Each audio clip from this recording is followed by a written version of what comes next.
Good afternoon, everyone. The US healthcare system is a horror show, and working people are fed up.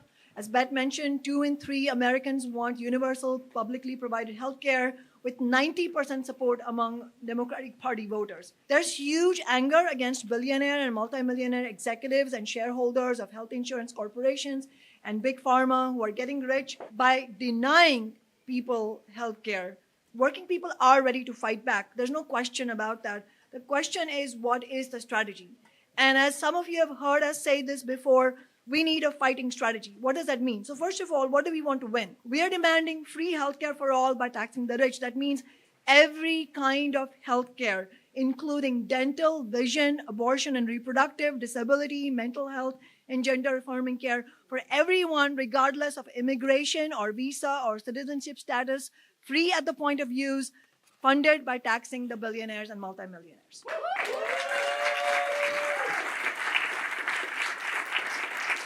We demand a system that completely eliminates the question of profit, eliminates the concept of paying health insurance premiums, or that allows the billionaires to decide which health problem will be covered or not covered for working people. We want the free healthcare system to start building its own clinics and hospitals. We want the free public system to mandate living wage unionized jobs for all healthcare workers, not just doctors and engineers, but right down to the custodial workers. That is what we are fighting for. I don't want us to spend more time talking in detail about all the things that we want. A fighting strategy means understanding that making wish lists will not make the wishes come true. It means understanding the cold, hard truth that it will require almighty class war to win any of this, let alone all of it. Let's take a look at our enemies. Obviously, health insurance companies, pharmaceutical and medical device companies, for-profit hospitals. But these corporations are not inanimate objects. They are owned by billionaires and multimillionaires. And so let's keep in mind that the entire billionaire and multimillionaire class will fight us ruthlessly. And it's not only about the elite who directly have money in the stocks and shares of healthcare companies. The capitalist class as a whole is hostile to working people winning any victory, let alone something substantial like this, because it sends an emboldening message to the working class that we can fight and win. So what we end up actually winning will come down to the strength of our movement versus the strength of the powers that oppose us. So in other words, it will come down to the balance of forces between us and them. And don't believe anyone who peddles the lie that there is no us versus them. There absolutely fucking is.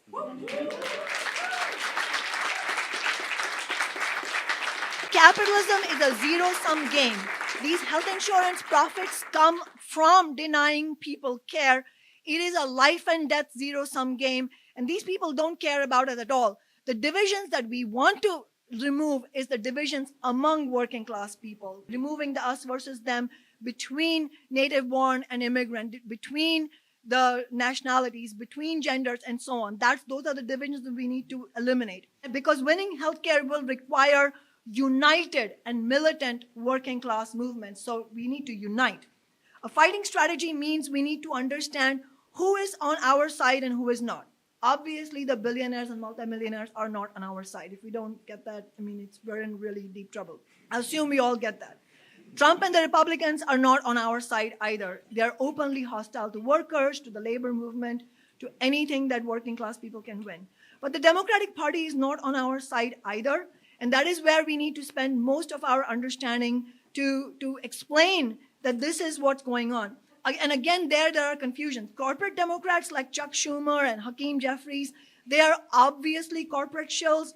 Even people like Kamala Harris, less than a week after she launched her presidential campaign last year, for example, Kamala Harris declared publicly that she was not supporting universal health care, which had a lot to do with why she lost.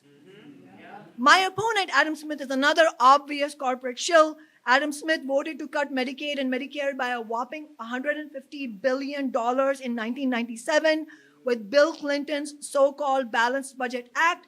That was the bill that also opened the door to privatizing Medicare. A harder and less visible thing to understand is the role of progressive Democrats, labor leaders, leaders of the Democratic Socialists of America, liberal commentators, and NGO leaders. Let's look at what these people have done.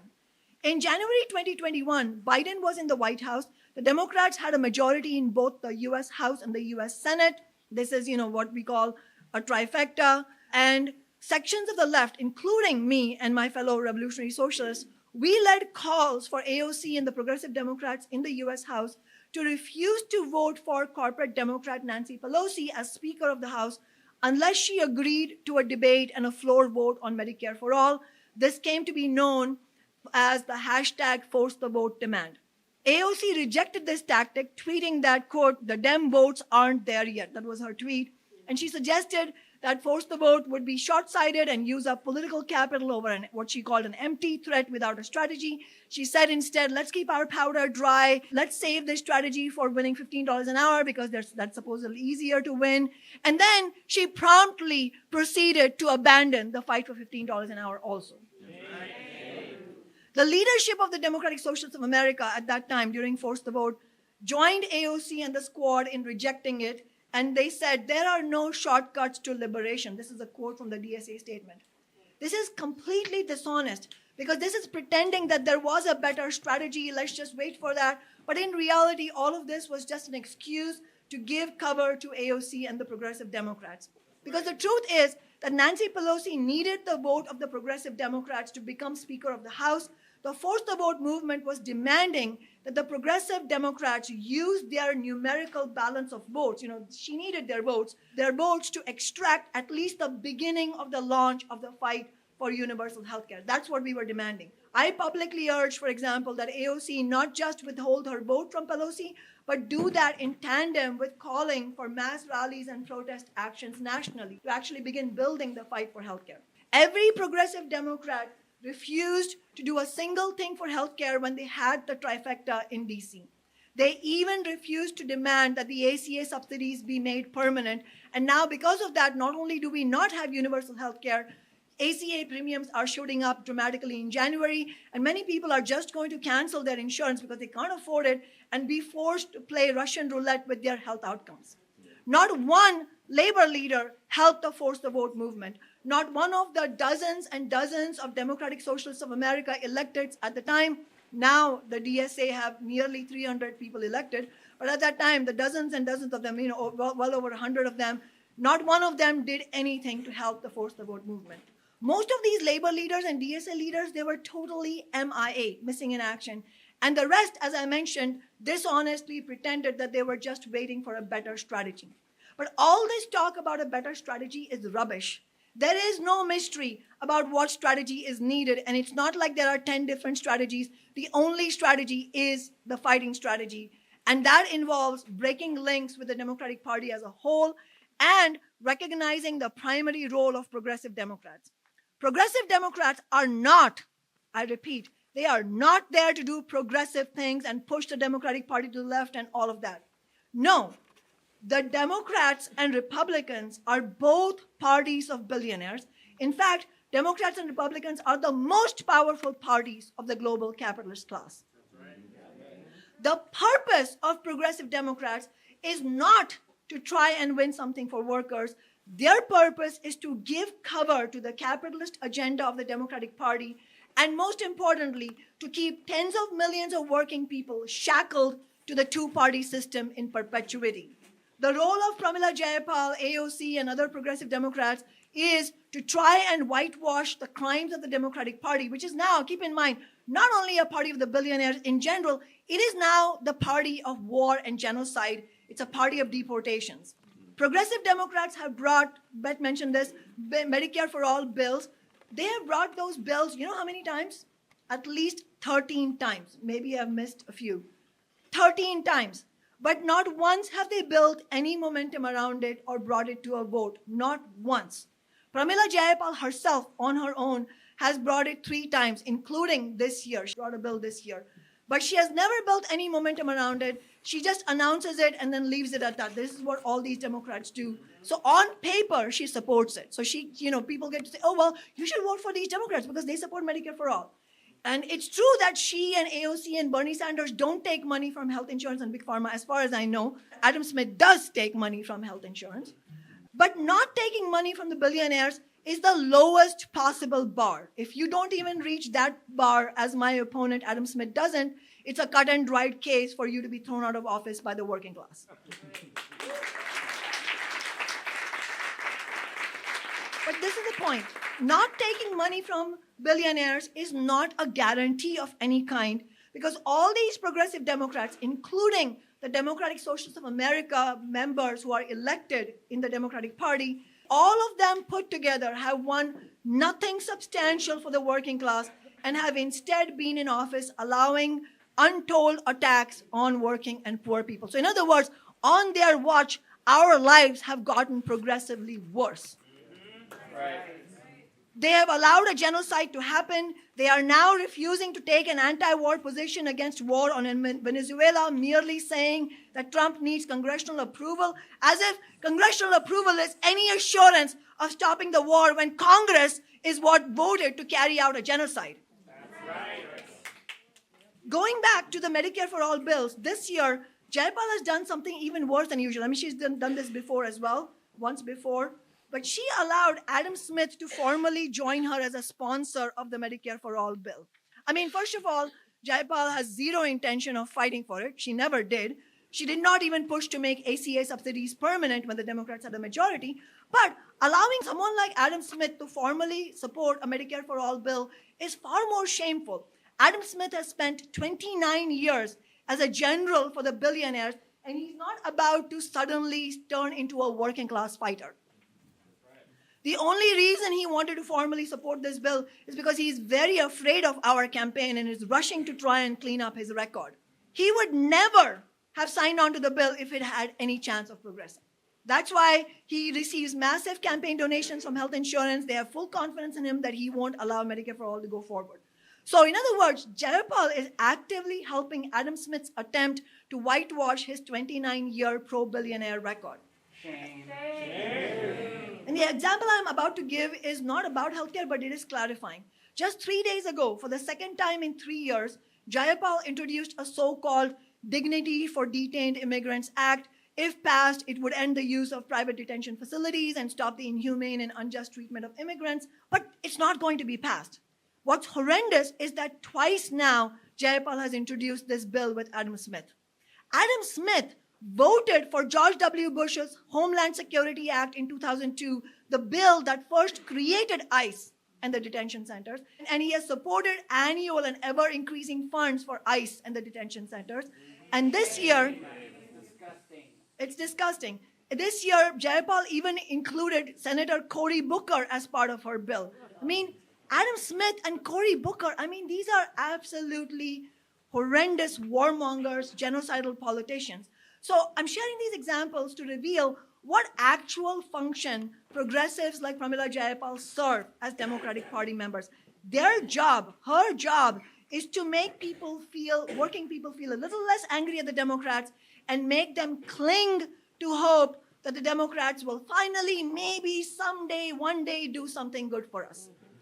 Similarly, Democratic politicians in California have sold out working people. In California, they have a trifecta. They've had one for years. You know, the governor is Democrat, and they have either a near supermajority or an actual supermajority in both houses of the state legislature, and yet twice they have crushed efforts, for healthcare called CalCare there.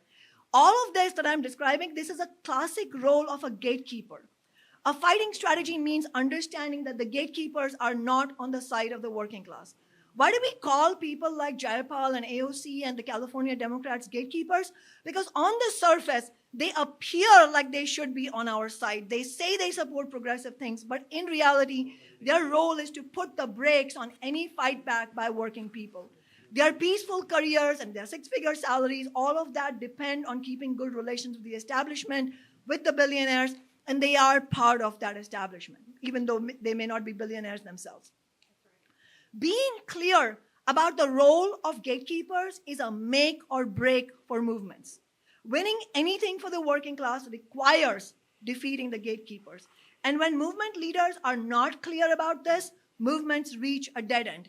That is why the Black Lives Matter movement ended up winning so little despite being the largest street protest movement in US history. This is why fighting strategy means an independent movement.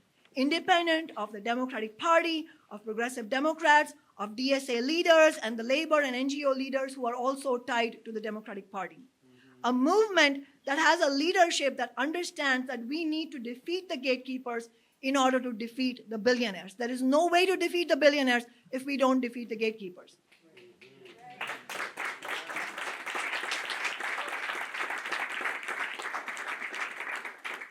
And for us to do that, the next step about a fighting strategy is that we need breakthroughs. We can't just talk about it. We're not going to win free healthcare by having town halls as an end in themselves. This town hall is an action town hall. We want to take this town hall's energy and actually fight to win something. And for that, we need a breakthrough. Some might say we should not get involved in elections. We hear this all the time. Some might say, well, I hear this from people. They say, I like you, but what can one Congress member do? So, there's confusion about whether we should even get involved in elections. And then even if we did, what can you do as a single individual? Some of you have already looked at this and mentioned this handout. This handout is proof positive that actually, if we have the right kind of leadership, that we can harness an elected position, one elected position, to completely change politics in the city or the nation. We won.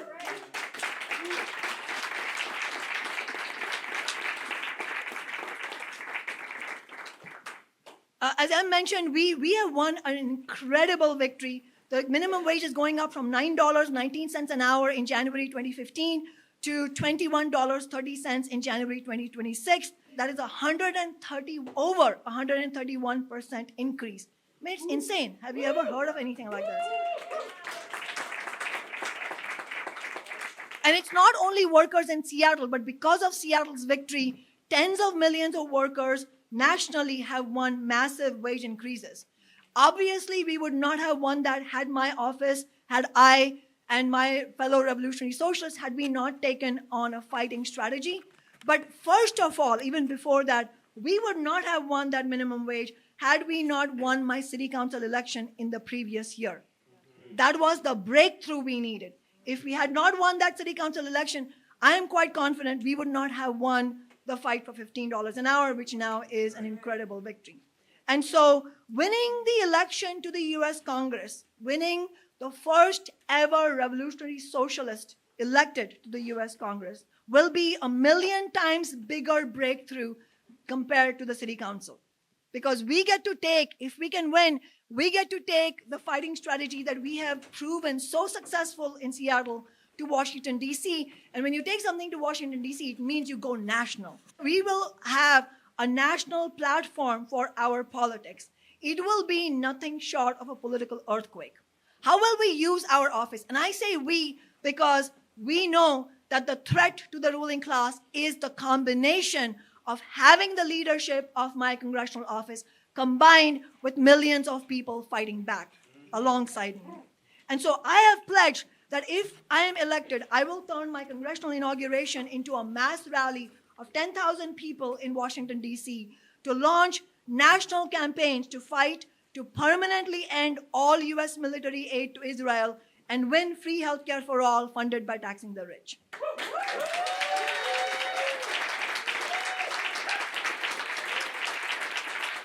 That would mean mass rallies, mass protest actions nationally to expose the Democratic Party. It would mean union members drawing strength from the fact that we would have won this historic victory to the US Congress and pushing the leadership aside, as the case may be, in order to carry out strike actions by labor unions. Alongside that, the plan is that we will use my congressional position to launch a ballot initiative for free public health care citywide in Seattle, paid for by a $5 billion expansion of the Amazon tax, a tax on the city's wealthiest businesses that we won, my fellow revolutionary socialists, Reverend Jeffrey, Uba Warsame, so many of them were part of that struggle that we won in 2020. A tax that is currently raising hundreds of millions of dollars every year for affordable housing in Seattle.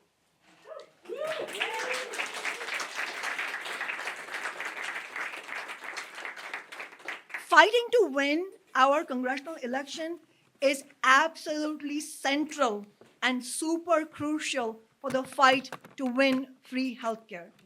a fundamental reason the fight for universal healthcare in California, there were several reasons, but quickly, a fundamental reason the fight for universal healthcare in California has resulted in multiple defeats despite having big unions supporting them is because the nurses union leadership, which led that fight, has completely refused and still refuses to challenge the Democratic Party politicians with strong, independent, working class candidates. So it doesn't help that they keep bringing, the nurses union leadership keeps bringing this bill forward. I believe that they genuinely want to win it, but they are not going to be able to win it as long as they are tied to the Democratic Party and refuse to challenge the Democratic Party and tell those rotten politicians that if you don't pass CalCare, we are going to throw you out by running strong independent candidates against you. That is the revolutionary use of election campaigns. And as far as the city ballot initiative are concerned, you will hear some people saying, oh, you can't win healthcare in one city, you should not get involved in this because we need a national movement. Of course we need a national movement. We want to win free healthcare for all, funded by taxing the rich for all people in the United States. We do need a national movement and we do need a national system, but we are not going to get that by sitting around talking about it and saying, oh, you can't do this and you can't do that and you can't do this, the other. We need a breakthrough. So winning our congressional election and winning free healthcare in a major US city like Seattle would be that earth-shattering breakthrough that we need. It would act as a battering ram in the fight for universal public healthcare nationally. It would really demonstrate what Workers' Strike Back says, when we fight, we can win. And it would decisively help to break the impasse that the Democrats, progressive Democrats, hold. And to be clear, winning any of this, starting with our congressional election, as I said, going back to one of the first things I said, is going to be almighty class war. Not because we want it to be, but because it is. We didn't make this system. We don't run this system. Capitalism is a system of class war every single moment of our lives. And if we don't fight back, it is still class war, except that it's one-sided war from the billionaires against us. That's right.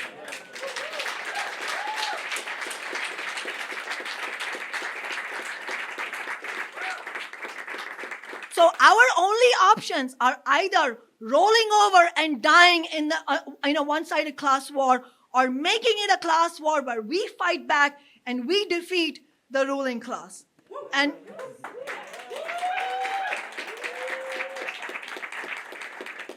but what does all this mean? It means that we have to get prepared. This is December. Everybody's going to go into holiday season.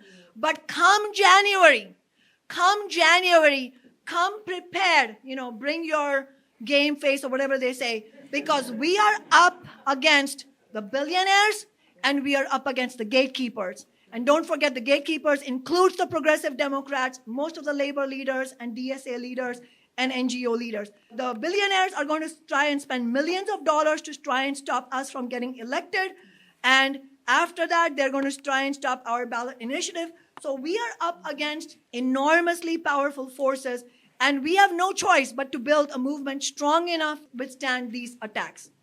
And at the same time that we are fighting for these things, we are also fighting to end the genocide in Gaza, end all US military aid to Israel, and we are fighting against the Trump agenda, who Trump himself has been elected again because of the betrayals by the Democratic Party. And we stand in solidarity with all those who are under direct attack by the Trump regime, including our Somali community members who are being called garbage by Trump. We would not have won many of our victories if it wasn't for Somali working people joining our struggle actively, and we're happy that we have a speaker, one of the speakers who led those struggles will be speaking very soon. We need a complete overhaul of the healthcare system. We need free healthcare for all, funded by taxing the rich, but we need to go further and get rid of the for-profit pharmaceutical corporations, medical device companies, hospital chains, and other corporations. Without the power to control costs, we would run into the limits of all these, the cuts and the supposed ideas of balanced budgets. So we need, raising our sights beyond what's immediately in front of us. We need to take the entire healthcare system and pharmaceutical system into democratic public ownership of workers. Yeah, that's right.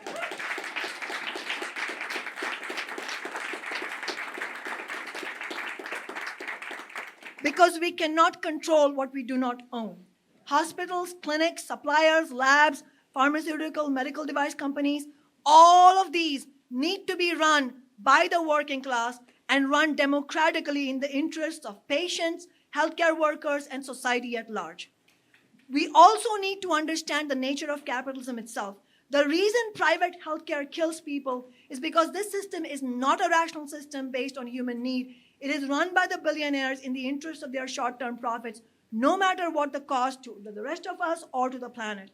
That is why our fight for good healthcare, for free healthcare, is intimately tied with a struggle against capitalism itself. So long as capitalism exists, its ruling class will try to undermine or take back everything that we win, which they have done even in the countries where they have won public, working people have won public health care. We need a fundamentally different society, a socialist society run by and for working people, not the billionaires. That is why I am a revolutionary socialist. I hope you will join us in the fight for free health care, to end the genocide and end all US military aid to the Israeli state, shut down ICE, and to win our congressional campaign and defeat Adam Smith and elect the first ever revolutionary socialist to the US Congress. Solidarity.